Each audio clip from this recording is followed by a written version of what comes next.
Hello friends, welcome back to my YouTube channel Unnati in Zoology. So today we are proceeding with the part 2 of apoptosis.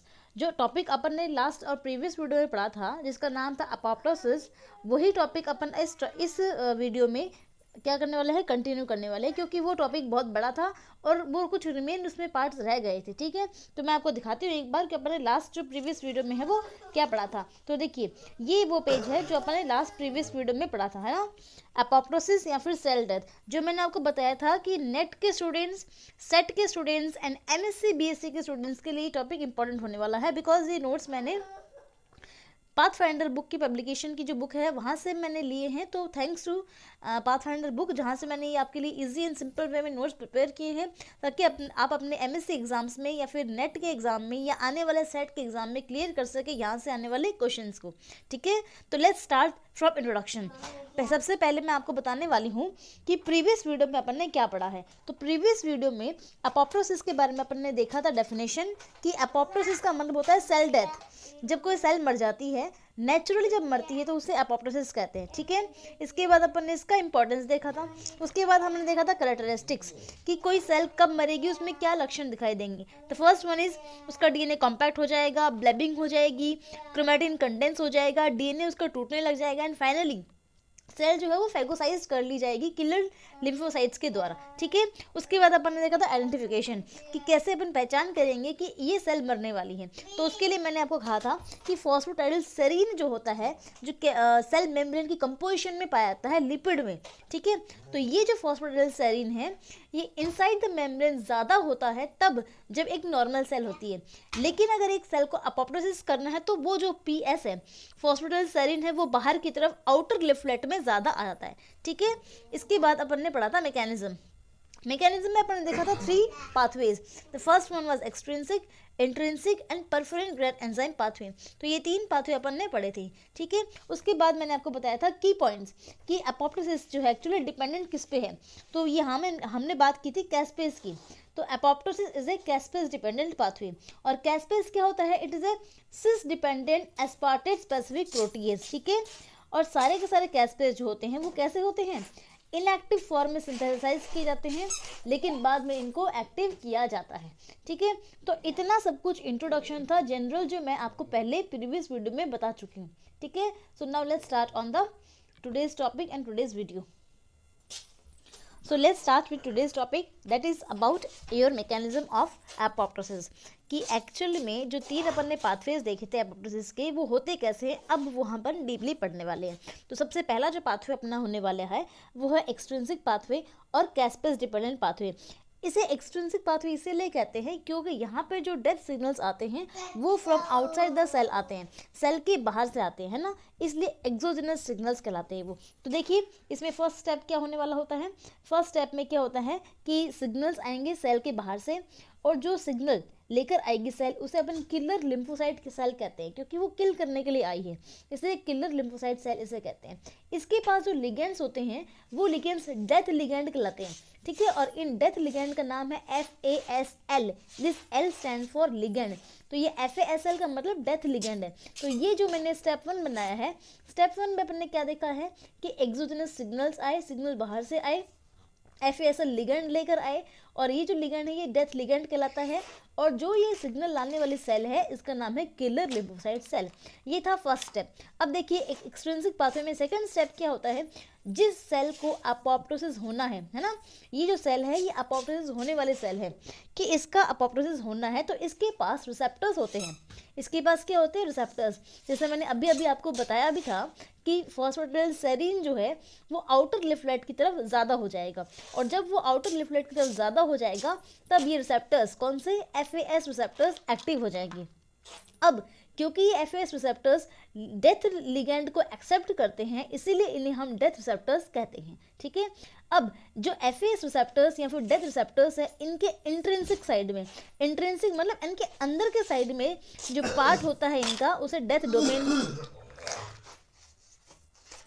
Domain कहते हैं। क्या कहते हैं इस part को, death domain कहते हैं। ठीक है, और डेथ डोमेन जो है, साइटोप्लाज्मिक पार्ट जो है, उसे FADD कहते हैं। ठीक है, ये FADD अडेप्टर मॉलिक्यूल की तरह काम करता है। अडेप्टर मॉलिक्यूल का मतलब क्या हुआ, लिगेंड उसको एक्सेप्ट किया रिसेप्टर ने, रिसेप्टर से वो डेथ डोमेन के पास गया और डेथ डोमेन से वो सेल के कंपार्टमेंट्स के पास या फिर सेल के ऑर्गेनेल्स के पास गया, जहाँ से सेल को फ्रेगमेंट होना है, सेल को लाइसिस होना है, वो काम होगा। ठीक है, तो ये यहाँ पे आपका देखिए FAS receptor, ligand, death domain plus FADD, इन सब का जब कॉम्बिनेशन बन जाएगा, इन सब का जब कॉम्बिनेशन बन जाएगा तो ये कॉम्बिनेशन कहलाएगा DISC, that is death inducing signalling pathway या फिर डेथ इंड्यूसिंग सिग्नलिंग कॉम्प्लेक्स कहलाएगा, इसे अपन डिस्क कहते हैं। ये था सेकंड स्टेप। ये स्टेप होते ही कंफर्म हो जाता है कि सेल की डेथ होनी है, श्योर। ठीक है, अब जब पूरा का पूरा डिस्क फॉर्मेशन हो चुका है और सेल की डेथ श्योर हो चुकी है, तब स्टेप थर्ड में जो है प्रोकैस्पेज 8 को रिक्रूट किया जाएगा। ठीक है, देखिए अभी मैंने आपको बताया था कि जो एपोप्टोसिस का पाथवे है ये कैस्पेस डिपेंडेंट है और कैस्पेसेस जो हैं वो हमारी बॉडी में इनएक्टिवली बनते हैं।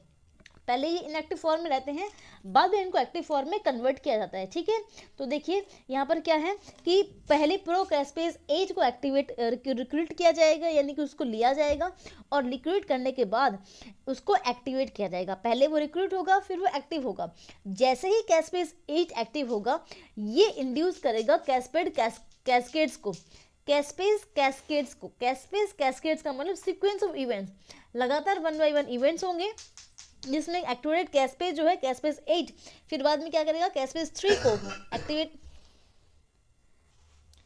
सो देखिए प्रोकैस्पेज 8 एक्टिवेट हो गया और प्रोकैस्पेज 8 एक्टिव होने के बाद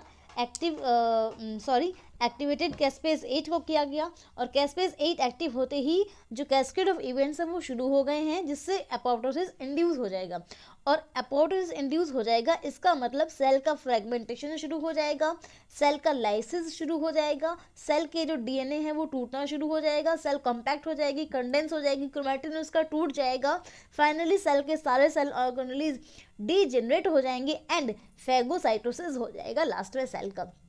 इट मीन सेल को इनगल्फ कर लिया जाएगा, यानी कि सेल एपोप्टोसिस में आ चुकी है और मर चुकी है। ठीक है, यहाँ पर जो लास्ट स्टेप है वो क्या है, देखिए कैस्पेज 8 जो है, ये जो कैस्पेज 8 है ये डायरेक्टली काम नहीं करता है। ये कैसे काम करता है, ये कैस्पेज 3 के द्वारा काम करता है। आपको याद होगा मैंने अभी मैंने आपको पहले देखो यहाँ पे बताया भी हुआ है कि कैस्पेसेस जो हैं वो 2 टाइप के होते हैं, एक तो होते हैं इनिशिएटर कैस्पेज, एक होते हैं इफेक्टर कैस्पेज। इनिशिएटर कैस्पेज वो होते हैं जो जस्ट शुरू करते हैं काम को, इनिशिएट करते हैं, सिर्फ और स्टार्ट करने का काम है उनका, वो रेगुलेट नहीं करते, वो कंप्लीट नहीं करते या फिर वो एग्जीक्यूट भी नहीं करते हैं, है ना। तो 2 है, 8 है, 9 है, 10 है, ये सारे कैस्पेज इनिशिएटर्स है। यहाँ पर अपन ने कैस्पेज 8 की बात की है, तो ये जो कैस्पेज 8 है ये भी कैसा है, इनिशिएटर कैस्पेज है। ठीक है, ये भी इनिशिएटर कैस्पेज है जो सिर्फ और सिर्फ इनिशिएट करेगा डेथ सिग्नल्स को, डेथ को इनिशिएट करेगा, यानी कि शुरुआत होगी, बट जो फाइनल डेथ का एग्जीक्यूशन होगा वो यहाँ पर देखिए कैस्पेज 3 के द्वारा होगा। It means I am trying to say this that in extrinsic pathway or in any of the other pathway, final work for apoptosis should be done by the caspase 3, 6 and 7 and most of the cases we are studying about caspase 3, यानी कि death को करवाने वाला जो है वो caspase 3 है, क्योंकि caspase 3 एग्जीक्यूटर है। ठीक है, ये था एक्सट्रिंसिक पाथवे जिसमें सिग्नल बाहर से आए थे। आई होप आपको समझ में आया होगा। एक बार फिर से मैं इसको रिवाइज करवा देती हूँ शॉर्ट एंड स्वीटली कि अपन ने क्या देखा। देखिए माइंड में अपने रिपीट कीजिए, रिवाइज कीजिए तो आपको समझ में आ जाएगा। एक्सोजेनस सिग्नल्स आते हैं किसमें, एक्सट्रिंसिक पाथवे। हम पढ़ रहे हैं एपोप्टोसिस के एक्सट्रिंसिक पाथवे। एक्सट्रिंसिक पाथवे मतलब सिग्नल जो है डेथ के वो आउटसाइड द सेल आएंगे, सेल के बाहर से आएंगे। ठीक है, जो सेल सिग्नल लेकर आएगी उस सेल का नाम है किलर लिम्फोसाइट सेल। सिग्नल्स को अपन यहाँ पे लिगेंड कहते हैं और ये FASL लिगेंड्स कहलाएंगे। और FASL लिगेंड्स जो हैं वो जो सेल को मरना है, एपोप्टोसिस होना है, उसके ऊपर रिसेप्टर्स होंगे जिन्हें FAS रिसेप्टर्स कहा जाता है, उनके द्वारा एक्सेप्ट कर लिया जाएगा। FAS रिसेप्टर्स उनको डेथ रिसेप्टर्स भी कहते हैं। ये डेथ रिसेप्टर्स डेथ डोमेन के साथ ऐड होंगे और अडेप्टर को पास ऑन कर देंगे मैसेजेस को। जब अडेप्टर तक मैसेज पास ऑन हो जाएंगे कि सेल को मरना है अब, तो ये जो एक कॉम्बिनेशन होगा, कॉम्प्लेक्स बनेगा, इसे डिस्क कहते हैं। डिस्क मतलब डेथ इंड्यूसिंग सिग्नलिंग कॉम्प्लेक्स, मतलब कि अब डेथ होनी है सेल की। ठीक है, इसके बाद जब डिस्क बन जाती है तो डिस्क क्या करती है, प्रोकैस्पेज 8 को रिक्रूट करती है, मतलब उसको बुलाती है, उसको एक्सेप्ट करती है और उसको काम देती है कि आपको अब एक्टिव होना है और सेल को किल करना है। तो प्रोकैस्पेज 8 एक्टिवेट हो जाएगा, किसमें, कैस्पेज 8 में, और कैस्पेज 8 एक्टिव होते ही वो इनिशिएटर है, वो तो शुरुआत कर देगा, और शुरुआत करते ही वो तुरंत क्या करेगा, एग्जीक्यूट कर देगा कैस्पेज 3 को। इट मीन्स कैस्पेज 3 को वो ट्रांसफर कर देगा उसका काम कि अब आपको एक्टिवेट होना है और आपको सेल को डेथ को करना है, सेल की डेथ को। सेल की डेथ का मतलब सेल का फ्रेगमेंट हो जाना है, सेल का डीएनए टूट जाना है, फ्रेगमेंटेशन हो जाना है, लाइसिस हो जाना है, सेल श्रिंक हो जानी है, ब्लैबिंग हो जाना है, डीएनए और क्रोमेटिन मटेरियल जो है वो कंडेंस हो जाएगा, ठीक है। तो ये था आपका एक्सट्रिंसिक पाथवे, ठीक है। अब आपको समझ में आया हुआ होगा। चलिए नेक्स्ट जो पाथवे है सेकंड है, वो पाथवे इंट्रिंसिक पाथवे है, वो पढ़ लेते हैं, ठीक है। ये भी मैं आपको पढ़ाऊंगी लेकिन ये बाद में, बट पहले अपन इसको पढ़ लेते हैं जो कि है एक्सट्रिंसिक पाथवे। सबसे पहले अपन ने पढ़ा एक्सट्रिंसिक पाथवे, अब हम पढ़ेंगे इंट्रिंसिक पाथवे। साथ में इसलिए पढ़ रहे अपन ताकि ये इजी एंड कन्वीनियंट रहे आपके समझने के लिए, ठीक है। तो देखिए एक्सट्रिंसिक पाथवे में था कि सिग्नल्स बाहर से आए थे, लेकिन इंट्रिंसिक पाथवे में क्या होता है, इंट्रिंसिक पाथवे में जो सिग्नल्स होते हैं वो फ्रॉम इनसाइड द सेल आते हैं, सेल के अंदर से आते हैं। मतलब कि सेल के अंदर कोई इंजरी हो गई, कोई ट्रॉमा हो गया, या सेल अब काम की नहीं रही है, या सेल में कोई भी अब फंक्शनिंग नहीं रहा है, तो उस टाइम पर सेल क्या करेगी, अपने अंदर से सिग्नल्स को इंड्यूस करेगी, सिग्नल्स को रिलीज करेगी, और वो सिग्नल्स सेल को ये कहेंगे कि अब आपकी डेथ होनी है, सेल को मरना है। इसीलिए इसे इंट्रिंसिक पाथवे कहते हैं, एंड इसे एंडोजेनस पाथवे भी कहते हैं। एंडोजेनस इसलिए क्योंकि सिग्नल जो है वो अंदर से आते हैं, this is ENDO, okay, not I, ये इंडो होगा। इसी को माइटोकॉन्ड्रियल पाथवे भी कहते हैं। अच्छा, इसे माइटोकॉन्ड्रियल पाथवे क्यों कहते हैं, क्योंकि यहाँ पे जो मेन काम है, मेन रोल प्ले किया जाता है वो माइटोकॉन्ड्रिया के द्वारा किया जाता है। क्योंकि सिग्नल्स अंदर से आएंगे, तो सिग्नल्स अंदर से आएंगे तो सारा काम भी अंदर से ही होगा, जो भी सेल की डेथ होने का काम है वो इनिशिएट भी यहीं से होगा एंड एग्जीक्यूट भी यहीं से होगा। इसीलिए उसमें इंपॉर्टेंट रोल है माइटोकॉन्ड्रिया का। इसीलिए एक्सट्रिंसिक पाथवे को क्या कहते हैं, माइटोकॉन्ड्रियल पाथवे भी कहते हैं। चलिए अब इसके स्टेप से शुरू करते हैं। ये तो अपन ने जनरल इंट्रोडक्शन के बारे में बात की, अब अपन पढ़ते हैं इसके स्टेप्स के बारे में। अब देखिए स्टेप्स में क्या कहा गया है। The number one step is this, that endogenous signals comes due to the cell injury or any other trauma। ठीक है, किसी भी प्रकार का कोई ट्रॉमा आ गया है, कोई इंजरी हो गई है, सेल को कोई भी टेंशन हो गया है, कोई स्ट्रेस हो गया है, या कोई भी और प्रॉब्लम्स आ गए हैं, या फिर सेल का जो फंक्शन था वो पूरा हो चुका है, सेल अब खत्म हो गया है अपना सेल का काम, तो उस टाइम पर सेल क्या करेगी, एंडोजेनस सिग्नल्स को रिलीज करेगी। दैट मीन्स इनसाइड सिग्नल्स को रिलीज करेगी। ठीक है, ये है फर्स्ट स्टेप। सेकेंड स्टेप देखिए, सेकेंड स्टेप क्या है, mitochondria is injured and release cytochrome C। आपको पता है mitochondria is the power house of the cell. Mitochondria क्या करती है, इलेक्ट्रॉन ट्रांसपोर्ट सिस्टम करती है और एनर्जी को सिंथेसाइज करती है। उस टाइम पर ETS अगर आपको याद है तो ETS के दौरान अपन ने देखा है कि वहाँ पर ETS के दौरान अपन ने देखा है कि वहाँ पे कॉम्प्लेक्सेस होते हैं, complex first, second, third, fourth, है ना, और फिफ्थ, ऐसे कॉम्प्लेक्सेस अपन ने देखे हैं। तो उन्हीं कॉम्प्लेक्स में से एक कॉम्प्लेक्स का नाम है साइटोक्रोम C भी। आपको याद है ना, ये सब नहीं याद है तो आप मुझे कमेंट सेक्शन में मेंशन कर दीजिएगा। ETS को भी अपन अच्छे से रिवाइज कर लेंगे, पढ़ लेंगे, क्योंकि ETS भी बहुत इंपॉर्टेंट है, जो कि आपके किस में आता है, BS में भी आता है, BSc में भी आता है, MSc में भी आता है, और 12th में भी ETS वेरी इंपॉर्टेंट है, और बहुत इंपॉर्टेंट है, और बहुत सारे क्वेश्चंस बनते हैं ETS से भी। तो यहाँ पे अपन ETS की बात क्या कर रहे हैं, क्यों कर रहे हैं, क्योंकि एक्सट्रिंसिक पाथवे के अंदर, सॉरी इंट्रिंसिक पाथवे के अंदर सिग्नल्स अंदर से आते हैं, तो जो सिग्नल्स आएंगे वो माइटोकॉन्ड्रिया को इंजर करेंगे, माइटोकॉन्ड्रिया की इंजरी हो जाएगी, माइटोकॉन्ड्रिया जो वो टूट जाएगा। ठीक है, माइटोकॉन्ड्रिया की इंजरी हो जाएगी। जैसे ही माइटोकॉन्ड्रिया की इंजरी हो गई है तो माइटोकॉन्ड्रिया से साइटोक्रोम C रिलीज हो जाएंगे। क्या रिलीज हो जाएंगे, साइटोक्रोम C। अब देखो, injured mitochondria releases the cytochrome C in the cytoplasm.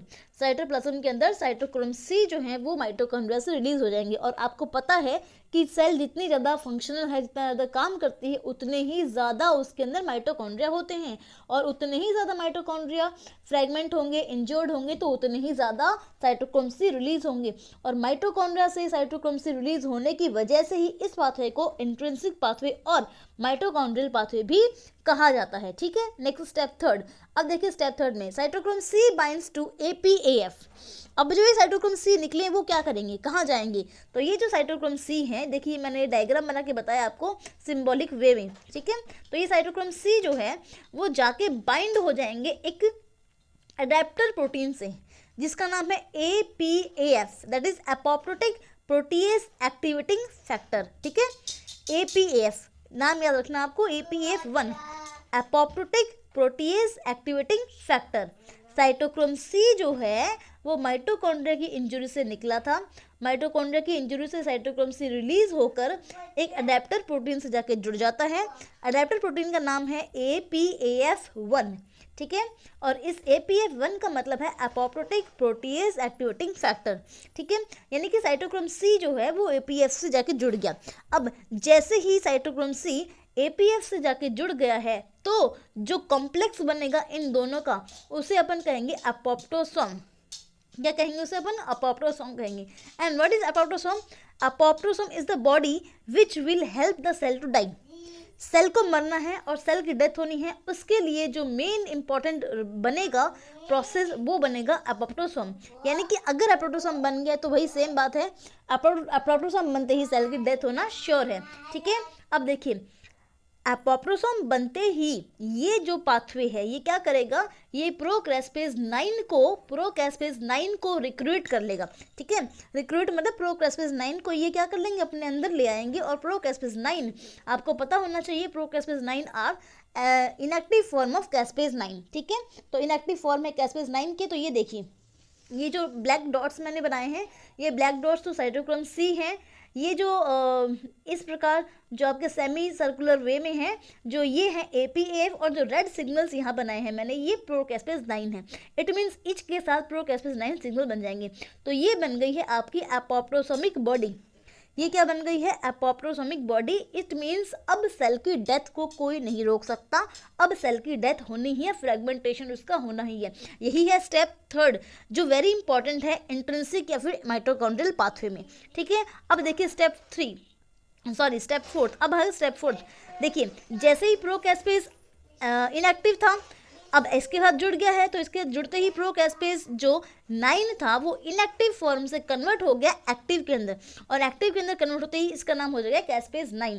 यानी कि पहले प्रोकैस्पेज 9 इनएक्टिव फॉर्म में था और बाद में अपोप्टोसोम बनते ही वो रिक्रूट कर लिया गया, रिक्रूट करते ही वो कैस्पेज 9 में कन्वर्ट हो गया। अब caspase 9 then activates the procaspase 3 into caspase 3।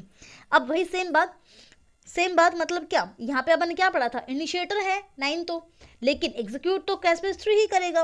तो फाइनली प्रोकैस्पेज 9 भी क्या करेगा, 9 भी प्रोकैस्पेज 3 को एक्टिवेट करेगा कि आप कैस्पेज 3 बनाइए, और कैस्पेज 3 ही फाइनली सेल को फ्रेगमेंट करेगा, लाइसिस करेगा और डेथ या फिर उसका अपोप्टोसिस करवाएगा, ठीक है।